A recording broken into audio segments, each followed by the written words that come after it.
اگرچہ حضرت کی اپنی طبیعت ایسی تھی کہ وہ تنہائی کو پسند کرتے تھے، تنہائی کو پسند کرتے تھے، کسی کو چھوڑتے نہیں تھے اپنے ساتھ، لیکن ابتدا ہی سے یہاں تک کہ معتکف کے اندر بھی حضرت نے مجھے اپنے ساتھ رکھا۔ کئی سال میں نے حضرت کے ایک معتکف کے اندر اعتکاف کیا ہے۔ ایک طرف حضرت کا بستر ہوتا تھا، دوسری طرف میرا بستر ہوتا تھا۔ ابتدا میں مجھے اس میں مشقت تھی، لیکن حضرت چھوڑتے نہیں تھے، اس لیے کہ ایسے حضرات کے ساتھ وقت گزارنا بہت زیادہ مشکل ہوتا ہے، لیکن آخر میں عادت پڑ گئی۔ تو تنہائی میں حضرت نے جو ارشاد فرماتے تھے، ذکر فرماتے تھے، تو امت کی ایسی فکر تھی کہ بستر پر لیٹے لیٹے بھی روتے تھے، دعا میں بھی روتے تھے، نماز کے اندر بھی اللہ کے سامنے روتے تھے۔ اور حضرت کی جو تحریک تھی، یہ میری رائے ہے، اور اگرچہ اس کے مختلف الفاظ کے ساتھ تعبیرات حضرت نے بیانات میں ارشاد فرمائے کہ جہاں تک لوگوں کا تعلق دنیا سے ہے اور دین سے مسلمانوں کی بے توجہی بڑھ رہی ہے، وہ دین کی طرف آ جائے، اس سے کئی زیادہ حضرت کی سوچ، حضرت کا فکر یہ تھا کہ ہمارے دینی شعبے، ہمارے جو دینی شعبے ہیں، وہ بھی نمائش، بناوٹ اور رسومات کی طرف جا رہے ہیں۔ مدارس اور مذہبی ناموں پر جلسے جلوس، مدارس کے اختتامی جلسے اور خانقاہی نظام، وہ بھی ان چیزوں کا نظر ہو رہا ہے۔ اور حضرت کی فکر یہ تھی، اور انہوں نے قرآن پاک کا مطالعہ زیادہ کیا کرتے تھے، تفاسیر کے اوپر نظر ہوتی تھی، قرآن پاک کو آگے رکھا۔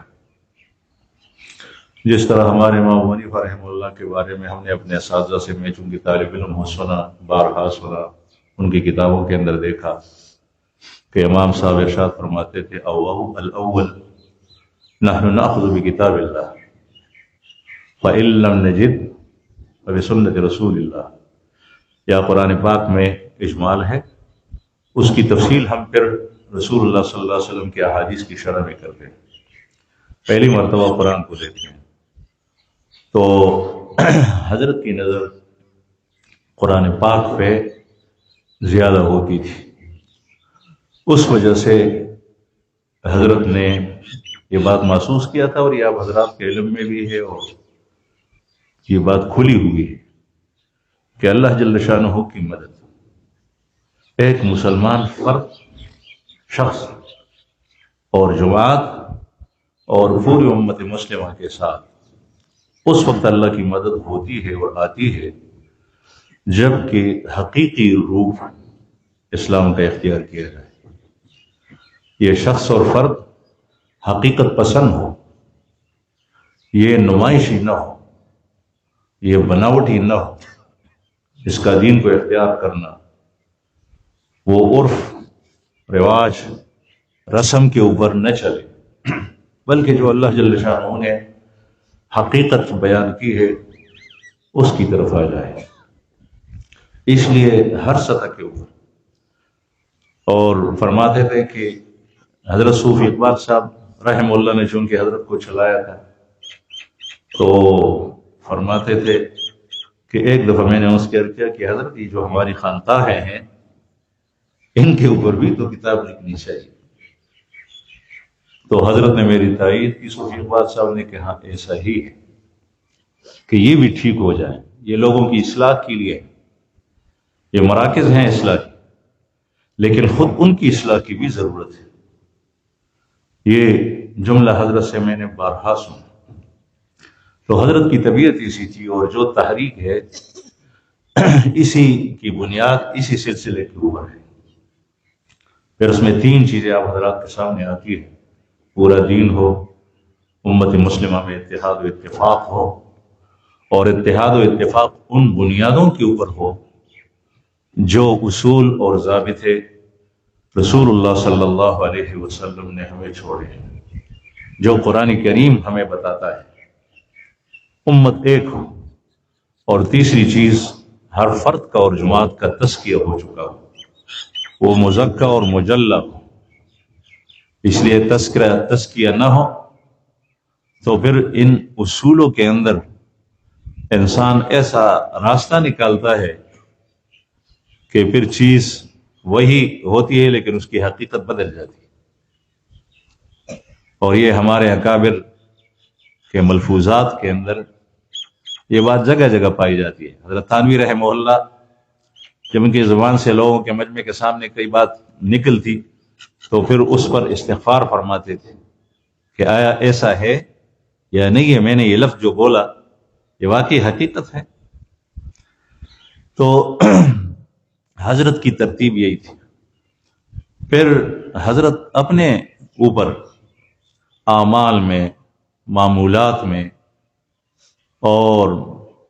بہت سختی کیا کرتے تھے، رات میں، نوافل کے اندر بھی، تسبیحات کے اندر بھی، فرائض کے اندر بھی۔ بیماری کی حالت میں کافی بیماری آئی، دل کی بیماری لاحق ہوئی، اسپتال میں گئے، سٹینٹ لگے اس میں بھی، پھر اس کے بعد جو ہے وہ ناسور پھوڑے کی شکل میں نکل آیا۔ ڈاکٹروں نے کہا کہ زہر پورے جسم میں پھیل گیا ہے، اور ڈاکٹروں کی نظر میں بچنا مشکل تھا، لیکن اللہ پاک نے جو زندگی حضرت کے قضاء و قدر میں لکھی تھی وہ پوری کر دی۔ اس میں بھی ہم نے دیکھا کتنی سختی اعمال اور معمولات پر کیا کرتے ہیں اپنے بارے میں، اور ساتھیوں کے بارے میں وہ مسئلے مسائل اور احکام کے اندر انتہائی آسانی فرماتے تھے۔ میں آپ کو یہ دونوں چیزیں واقعات سے بتاؤں۔ حضرت جب مصروفیت رہتی تھی پورے دن مہمانوں کے ساتھ، تشریف و تعلیف میں، بیانات میں اور مجالس کے اندر پورا وقت مصروف گزرتا تھا۔ اگر کبھی تسبیحات کا موقع اپنے وقت پہ نہیں ملا تو رات کو سوتے تھے حضرت کے بستر کے ساتھ، یہاں میرا بستر ہوتا تھا، تو حضرت مجھے فرماتے کہ تم آرام کرو اور سو جاؤ، اور میری تسبیحات باقی ہیں، میں اپنی تسبیحات کو پوری کر لیتا ہوں۔ صبح سویرے اٹھتے تہجد کے لیے، تو حضرت کا معمول عام یہ تھا، کبھی کبھی اجتماع کے موقع پر تو رات کو بالکل نیند ہی نہیں آتی، کبھی کبھی ایسا ہوتا تھا۔ عام معمول حضرت کا یہ تھا کہ 2 بجے گرمی سردی میں اٹھتے تھے، 2 بجے، اور حضرت کے اٹھنے پر اور آہٹ پر میں جب اٹھتا تو مجھے فرماتے کہ سو جاؤ، اس لیے کہ میں بعد ناخواستہ ابتدا میں اٹھتا تھا، وہ آرام نیند پوری نہیں ہوتی تھی، تو حضرت فرماتے کہ سو جاؤ، زبردستی بستر پر لٹاتے، پھر میں سو جاتا۔ پھر آخر میں جو ہے وہ معمول یہ تھا کہ جیسے ہی حضرت وضو فرماتے میں پڑھا رہتا، اور حضرت جو ہے وہ نماز شروع کرتے، تو رات کی تہجد کی نماز حضرت کچھ دھیمی آواز سے قرات فرماتے تھے، اس سے پھر میں اٹھ جاتا تھا، پھر میں بھی نماز کے لیے کھڑا ہوا۔ اجتماع کے موقع پر کبھی 1 بجے 1:30 بجے اٹھنا ہوتا تھا، ورنہ نیند نہیں آتی۔ تو رات کو بستر پر لیٹے لیٹے حضرت اپنی تسبیحات پوری فرما لیتے، اور یہ بھی فرماتے کہ مجھے حضرت شیخ رحمہ اللہ نے 300 بار تسبیحات دیے ہیں، تسبیحات 4 مسنون تسبیحات، اور میں اس وقت سے اب تک یہ تسبیحات پوری کر لیتا ہوں، میں اس میں کمی کوتاہی نہیں کرتا کہ اس کو 100 مرتبہ کروں، اسی وقت سے پابندی۔ اچھا، حضرت کی کے اندر یہ صفت تھی، یہ مولانا زبیر شاہ صاحب سے بھی میں نے سنا، حضرت کو جمع ہی نہیں آتی تھی۔ ارگمے بین کو ارگمے پہ نہیں خلوازہ کی سمجھ، پوری زندگی 1992 سے لے کر 1989 میں میری حضرت کی زیارت ہوگی، لیکن مصاحبت وہ 1992 سے اس وقت سے آخر تک مزید نہیں سما تو حضرت کی میں نے کبھی بھی کسی وقت جمائی نہیں دیکھی، اور میں نے ابتدا ہی سے اولا اور ثانیہ میں یہ سنا تھا حدیث مبارک کہ التصاؤب من الشیطان والعطاس من الرحمن، جمائی یہ شیطان کی طرف سے، خالق تو ہر چیز کا اللہ تعالیٰ ہے، لیکن شیطان کہتا ہے کہ یہ جمائی اس کو آئے اور بار بار آئے، وہ اس میں محرک بھی ہوتا ہے، چاہتا بھی ہے، اس لیے کہ جمائی کی وجہ سے انسان میں کسل، سستی، کاہلی پیدا ہوتی ہے اور پھر نیند آتی ہے۔ تو میں نے محسوس کیا کہ حضرت شیطان کے، اور یہ شیطان کا اثر ہے، تو شیطان کے اثرات سے دور ہوتے تھے۔ اور میں آپ کو حضرت کی ایک خفیہ بات بھی عرض کروں کہ رات کو سوتے میں آدھی رات کے وقت جب ہم سو جاتے تھے، کبھی کبھی حضرت کی لڑائی جیسی بہت شدت سے تیزی سے آواز نکالنا، چیخ، یہ سنتا تھا، میں اٹھتا تھا، تو میں سوچتا پہلی مرتبہ یہ چیز میں نے دیکھی مینا کے اندر، خیمے میں تھے ہم حضرت کے ساتھ، پھر بعد میں کئی بار میں نے دیکھا، تو ابتدا میں تو میں سوچتا تھا کہ پتہ نہیں کیا وجہ ہے، حضرت کو بہت تکلیف ہے، لیکن میں نے ایک دفعہ پوچھا تو حضرت نے ارشاد فرمایا کہ میری شیطان کے ساتھ لڑائی تھی، شیطان کے ساتھ لڑائی تھی۔ اور یہ بات مجھے حضرت نے پاتراک میں، شمالی دیر کے اندر، کوہستانی دیر کے اندر علاقہ ہے، وہاں ارشاد فرمائی، شیطان کے ساتھ میری لڑائی تھی، وہ مجھے دبانا چاہتا تھا، میں نے اس کو دبایا میں نے کہا تیری ایسی کی تیسی۔ تو شیطان کے ساتھ لڑائی، میں نے یہ بات فاہم کر لیا کہ یہ جمائی اس وجہ سے نہیں آتی۔ ایک دفعہ میں نے پوچھا، انہوں نے تو نہیں پوچھا ہوگا، مولانا زبیر شاہ صاحب نے، میں نے پوچھا کہ حضرت میں نے کافی عرصہ میں آپ کے ساتھ رہا، میں نے آپ کی جمائی نہیں دیکھی، تصاؤب، تو مجھے کچھ ارشاد تو نہیں فرمایا لیکن مسکرائے، اور یہ جو خواب کے اندر ہوتا تھا اس کی تفصیل مجھے حضرت نے بتائی۔ تو معمولات کی پابندی سختی ایسی کہ کرسی کبھی استعمال نہیں کی، میرے کمر کے اندر بھی تکلیف ہے بہت سخت، گردن میں بھی ہے، گھٹنوں کے اندر بھی ہے، گھٹنوں کا تو بعد میں شروع ہوا، لیکن کمر کی تکلیف کافی عرصہ سے ہے۔ تو کمر کی تکلیف کی وجہ سے کھڑے ہونا مشکل ہوتا ہے، اور سخت جگہ پہ بیٹھنا بغیر تکیے کے، ٹیک لگائے بغیر، یہ مشکل ہوتا ہے۔ تو حضرت سے حیا آتی تھی کربوغ شریف آ کر یہاں پر جو ہے وہ کرسی پہ بیٹھوں یا تکیا ابتدا کے اندر، تو حضرت فرماتے تھے، حضرت بھانپ لیتے تھے کہ اس کو تکلیف ہے، حضرت فرماتے ہیں اللہ نے عزت دی ہے تو قبول کرو نا، تکیا لے لو، کرسی پہ بیٹھ جاؤ، خود نہیں بیٹھتے تھے آخر تک۔ ابھی اسپتال کے اندر اس بیماری میں، مرض الوفات کے اندر، حضرت کو 2 آدمیوں نے سہارا دیا اور تہجد کی نماز پڑھی، اتنی سختی فرماتے، مسائل بتلانے میں اتنی آسانی فرماتے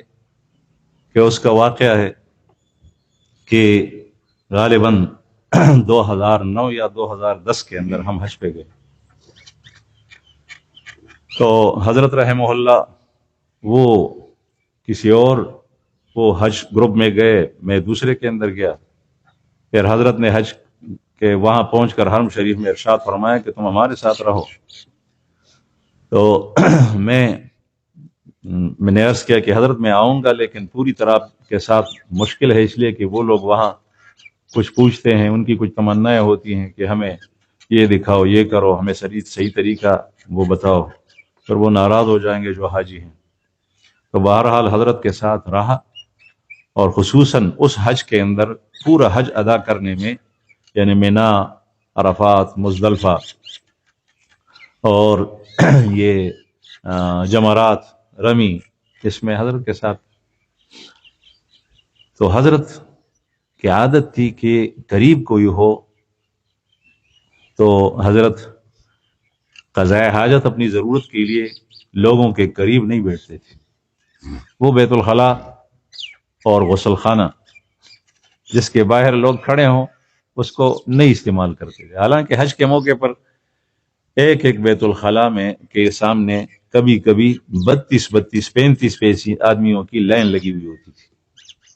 ہم نے دیکھا، ابھی تو زیادہ ہیں الحمدللہ۔ تو حضرت نے مجھے فرمایا کہ میں یہاں نہیں بیٹھتا، مینا کے اندر خیمے کے اندر تھے، ضرورت تھی حضرت کو، مجھے بھی، ہم ساتھ نکلے تو حضرت نے فرمایا کہ میں تو یہاں نہیں بیٹھتا، چلو تم بھی میرے ساتھ چلو، دور جاتے ہیں۔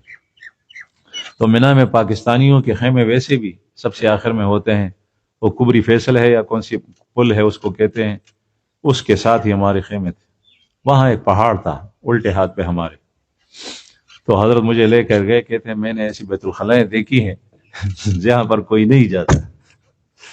تو مجھے لے کر گئے وہاں۔ یہ کالے لوگ انہوں نے خیمے لگائے تھے، جو گوشت وغیرہ بناتے تھے، پکاتے تھے، لوگوں میں بیچتے تھے، جگہ جگہ تھے دور وہ بیت الخلاء سے۔ بیت الخلاء بالکل خالی پڑ گئی، اکا دکا کوئی آدمی آتا تھا۔ ہم وہاں گئے، میں جب اندر گیا تو میں نے دیکھا میرے کپڑوں کے اوپر جو ہے وہ خون لگا ہے، اور بہت زیادہ خون لگا ہے شلوار کے اوپر۔ میں حیران تھا، پریشان ہو گیا۔ حج ہم نے کیا ہے، اور یہ میرے خیال میں 11ویں ذی الحجہ کی تاریخ تھی۔ تو میں نے کہا یہ خون کہاں سے آیا؟ اگر اور دبے لگے ہوئے ہیں، نہ کوئی درد ہے، نہ تکلیف ہے، نہ پھوڑا ہے، کچھ بھی نہیں۔ میں نے کہا اگر خون لکھنا ہے، اور میں نے اسی میں طواف زیارت بھی ہم نے کر لیا تھا۔ پھر طواف زیارت کرنے کے بعد حضرت نے فرمایا تھوڑا وہ چلو اپنے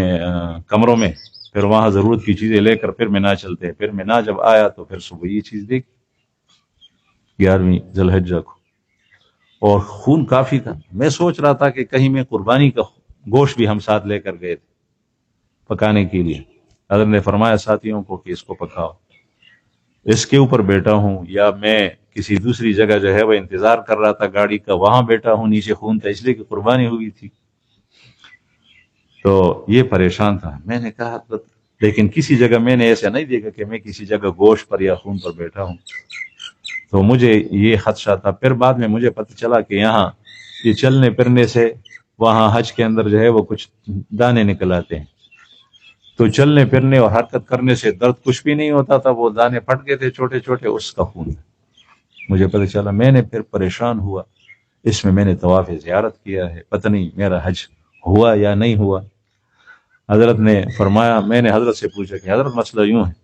تو حضرت نے جب باہر نکلے حضرت نے فرمایا کہ امام صاحب کے شاگردوں کے قول پر عمل کیوں نہیں کرتے کہ جس وقت سے دیکھا ہے بس یوں سمجھو کہ ابھی لگائے گی، باقی جتنے بھی کام تم نے کیے ہیں وہ پاک حالت میں کیے ہیں، اس میں کوئی خون شون نہیں تھا۔ مجھے اتنی آسانی ہوئی، دل ایسا خوش ہو گیا، اس لیے کہ پورے حج کا مسئلہ۔ تو مسئلے مسائل کے اندر بہت آسانی فرماتے تھے، بہت آسانی، قصر نماز میں، سفر کے اندر نماز کو مختصر کرنے میں، اور یہ ساری چیزیں تو سہولت ساتھیوں کے اوپر فرمایا کرتے تھے۔ بس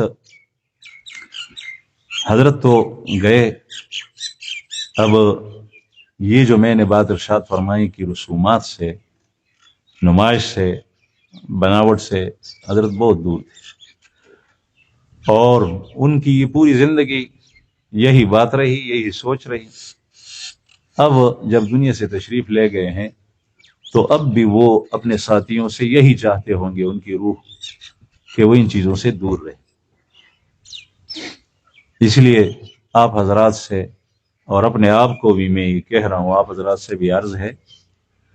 کہ ایک تو کام پختگی سے کیا کریں، دوسری بات اس کام کی مضبوطی اور اس کی بنیاد جو بنتی ہے وہ اپنے تزکیے اور معمولات پر پابندی سے بنتی ہے۔ مجھے سن 1992 میں جب حضرت نے بیعت کرایا تو خطوط و کتابت کا سلسلہ رہا، میں کراچی میں ہوتا تھا، حضرت کربوغ شریف میں ہوتے تھے، تو میں اپنے حالات خط کے اندر لکھا کرتا تھا۔ اور یہ کہ حضرت معمولات کا سلسلہ الحمدللہ چل رہا ہے، تسبیحات چل رہی ہے، مجھے حضرت نے جہری ذکر نہیں دیا تھا، مسنون تسبیحات دی تھی، لطائف نہیں دیے تھے، یہ مسنون تسبیحات دی تھی، البتہ اسم ذات کا ذکر دیا تھا، وہ میں کرتا تھا۔ تو حضرت فرماتے ہیں کہ معمولات پر پابندی ترقی کا زینہ ہے، معمولات پر پابندی ترقی کا زینہ ہے۔ اور یہ اکثر بارہا میں نے سنا کہ بہت سارے حضرات انہی مسنون تسبیحات کو کرتے کرتے یعنی آخر تک پہنچ گئے، ان کے اسباق پورے ہو گئے، ان کو کسی اور چیز کے دینے کی ضرورت نہیں پڑی۔ اس لیے حضرت نے جو پرچی چھپوائی ہے اس کے اوپر لکھا ہے ابتدائی اور دائمی معمولات، اور مجھے بارہا یہی ارشاد فرمایا کہ یہ ابتدائی بھی ہیں اور دائمی بھی ہیں،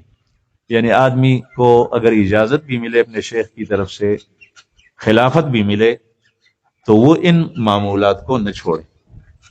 تو عرض یہ ہے، اپنے آپ کو کہہ رہا ہوں، آپ حضرات سے بھی درخواست ہے کہ جو حضرات حضرت سے وابستہ ہیں، چاہے صرف بیعت کی صورت میں ہے یا خلافت و اجازت کی صورت میں ہے، اپنے معمولات کی پابندی کر لیا کریں، تکلفات سے دور تھے۔ ابھی تھوڑی دیر پہلے ہمارے مخدوم مولانا زین الدین چغرزئی صاحب سے انہوں نے مجھ سے سوال کیا، سوال بھول گیا،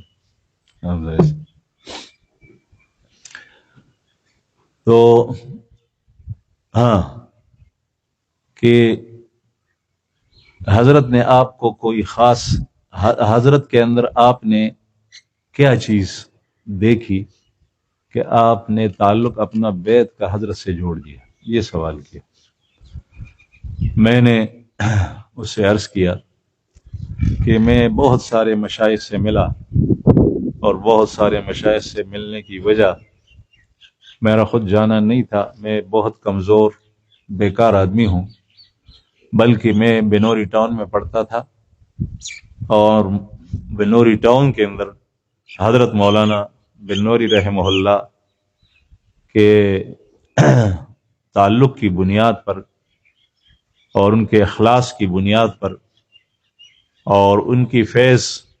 اور ایک بڑی علمی شخصیت ہونے کی بنیاد پر، اس میں مہمان خانے تھے، وہاں پر مہمان آتے تھے جس میں بڑے مشائخ آتے تھے، اور بنوری ٹاؤن کا دستور تھا، میں نے پورا 8 سال وہیں پڑھا، اولا سے لے کر دور حدیث تک، کہ جب بھی کوئی مشائخ میں سے آتے تو ان کا بیان ہوتا تھا، اور پھر طلباء سارے کے سارے جمع ہو جاتے، کبھی مسجد میں کبھی دارالحدیث میں، وہ بیان سنتے تھے، اس میں بڑے بڑے مشائخ آئے، لیکن اور تعلق کا دل میں بھی خیال آتا تھا، خصوصاً آخری سالوں میں موقوف علیہ دور حدیث اور سادسہ میں، لیکن حضرت کے اندر جب میری نظر پہلی مرتبہ پڑی تو اسی مجمع کے اندر جو ہے وہ دل کے اندر محبت بیٹھ گئی، اور مسافہ نہیں ہوا، دور سے زیارت ہوئی تھی۔ میں اس طرف بیٹھا تھا تو حضرت اس طرف مجمع کے اندر آگے بیٹھے تھے، ہم مجمع کی اخیر میں تھے، میرا دور حدیث کا سال ختم ہوا تھا، یہ 1989 1409۔ حضرت کے اندر بے تکلفی انتہا درجے کی تھی، جس کو ہم سادگی کہتے ہیں، انتہا درجے کی تھی، ہمیں شرم آتا تھا، میں حضرت کے پاس آتا، اور صرف میں نہیں، دوسرے حضرات بھی اس طریقے سے معاملہ فرماتے کہ حضرت جو ہے وہ چارپائی اور پلنگ کے سرانے کی طرف نہیں، مہمان کو وہاں بیٹھاتے اور خود پائنتے کی طرف بیٹھ جاتے۔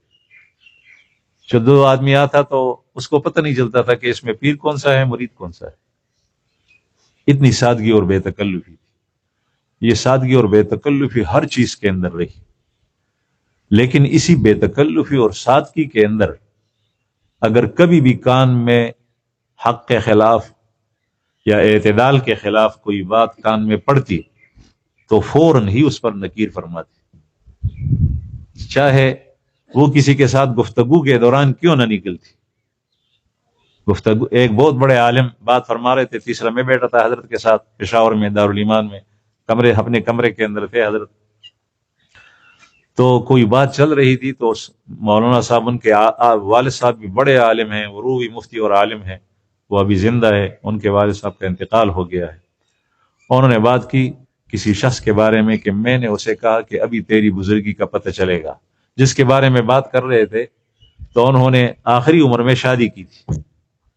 تو وہ کہہ رہے تھے کہ میں نے کہا ابھی تیری بزرگی کا پتہ چلے گا، یعنی تم بیوی کے پاس جاؤ گے یا نہیں جاؤ گے تیری بزرگی کا پتہ چلے گا. تو حضرت کے ساتھ ہنس مکھ میں یہ بات ہو رہی تھی، لیکن حضرت نے فوراً ہی فرمایا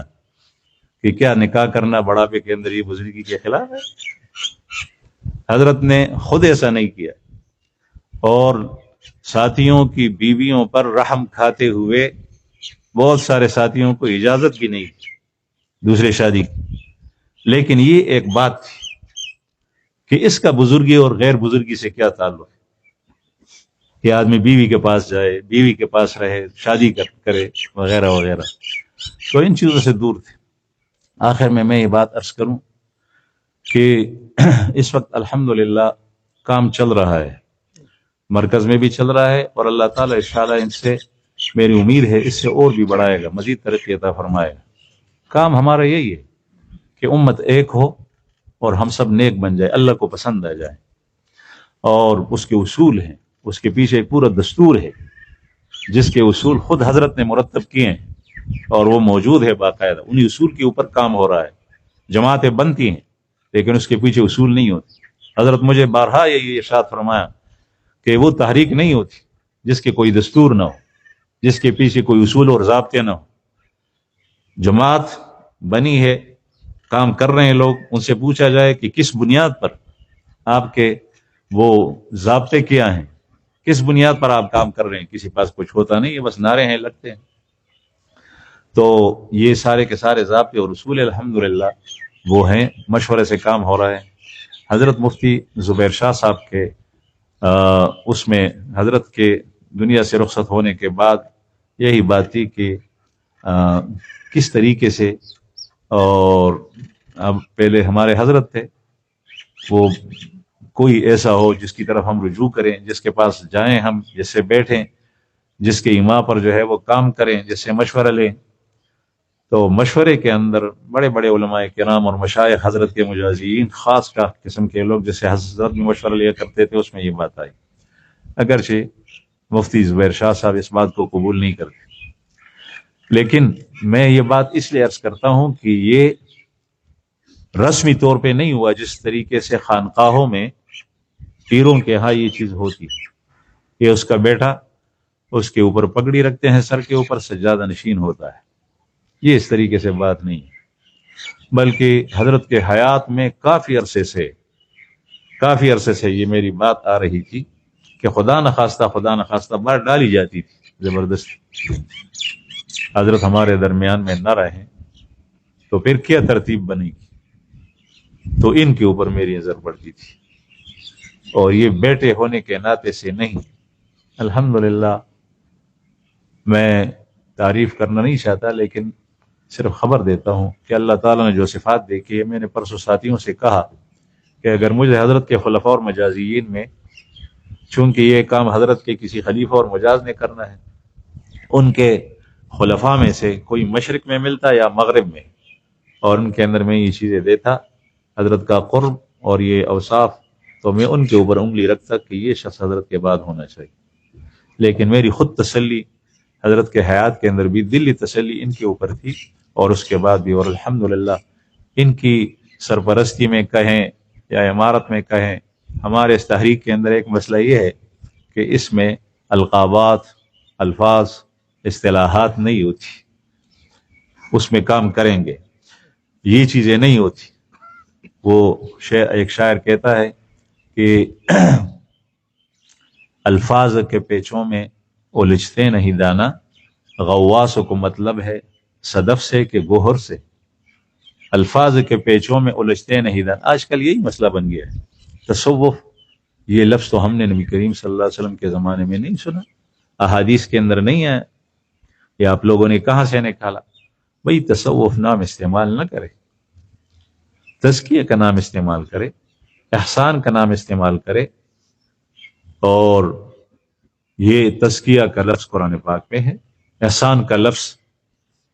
رسول اللہ صلی اللہ علیہ وسلم کے حدیث مبارک میں، قرآن پاک میں ہے۔ جو بھی نام رکھے تو بہرحال اللہ تعالیٰ ان کی سرپرستی میں اور ان کے ایما پر جو ہے وہ یہ کام اللہ پاک آگے بڑھائے۔ اور آپ حضرات سے یہ درخواست ہے کہ نئی عزم لے کر اب تک جو کوتاہی اعمال اور معمولات میں ہوتی تھی اس کو آپ پورا کریں، بلکہ اور آگے بڑھ جائیں، اور آگے بڑھ جائیں۔ تہجد کی نماز میں اگر پابندی ہوتی تھی، کبھی کبھی چھوٹ جاتی، پابندی نہیں ہوتی تھی تو پابندی سے پڑھ لیا کریں۔ جو پہلے وقت پہ اٹھتے تھے کچھ دیر پہلے اذان سے، اب کافی پہلے اٹھنے کی کوشش کریں، اس لیے کہ اس دنیا کے اندر اپنے آپ کو تھکانا ہے۔ حضرت نے یہ بھی مجھے کئی بار ارشاد فرمایا اور دوسرے ساتھیوں کے سامنے بھی مجھے ارشاد فرماتے، جب ہم دو ہوتے تھے، شاہ صاحب اذان رات ڈیر پیکو بے غیرت لگی کہ اللہ جل شانہ وہ جنت کی منگا ہمیشہ پاتے کہ وہ دنیا کے رسول دی کہ سون کو، یعنی دنیا کے اندر ہم کچھ نہ کرے، کام نہ کرے کوئی بڑا، اور اللہ تعالی ہمیں ہمیشہ جنتوں میں رکھے، تو یہ مجھے یعنی اپنے آپ سے نفرت آتی ہے، گن آتی ہے کہ میں کوئی بڑا کام نہ کروں، اللہ کے لیے اپنے آپ کو نہ تھکاؤں، اور پھر وہاں جنت میں مزے اور آرام کو، وہاں تو سارے مزے ہی مزے ہیں۔ تو اللہ تعالیٰ آپ سب حضرات کو، مجھے بھی، ہمیں توفیق عطا فرمائے کہ حضرت کی ترتیب کو آگے چلائیں اور خود اعمال اور معمولات کی پابندی کر لیا کرے جو حضرت نے ہمیں ورثے کے اندر یہ ساری چیزیں چھوڑی ہیں۔ اللہ تعالیٰ ہمیں اچھی باتوں پر عمل کرنا نصیب فرمائے اور حضرت کو کروٹ راحتیں، آسانیاں، خوشیاں عالم برزخ میں عطا فرمائے اور جنت الفردوس میں اعلی مقام عطا فرمائے۔ وآخر دعوانا الحمدللہ۔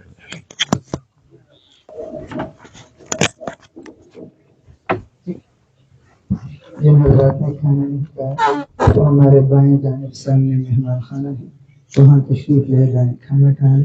باقی ساتھی اپنی انفرادی معمولات میں